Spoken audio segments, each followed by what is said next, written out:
students, welcome to VrushuRaj classes YouTube channel.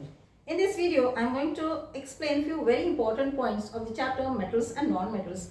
So if your intention is to score 100% marks, this video is definitely going to help you. We all know the properties of metals and non-metals. I have made one complete video in which I have explained the properties of metals and non-metals. The entire comparison is explained there.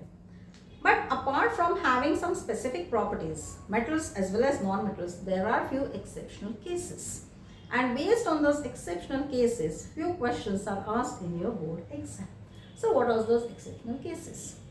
Usually metals are in solid state at room temperature. But mercury is the metal which is in the liquid state at room temperature. Similarly, non-metals are usually in the gaseous state at room temperature. But bromine is the non-metal which exists in liquid state at room temperature. Non-metals usually, they don't have shiny look. They don't have good look like metals. They don't shine. But the crystals of iodine, they have shiny lusters. They have shining surface. Okay. One more thing. Usually, non-metals are bad conductor of electricity.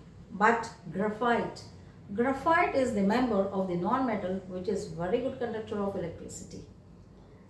One more member of non-metals. Non-metals are usually soft. They have low melting and boiling point. But diamond, a form of carbon, it is the hardest substance in nature. So diamond, though non-metal, it is the hard substance. It's not soft like the other substances. So along with the special properties of metals and non-metals, students should also know such exceptional cases. Based on this, the objectives, choose the correct answer or 1 mark question is asked in your board exam. So this video will definitely help you to complete your 100% marks in your exam. And if this video is helpful to you, share it among your friends and press the subscribe button. You will get the updates of such interesting and helpful videos. So my dear students, thank you so much for watching this video.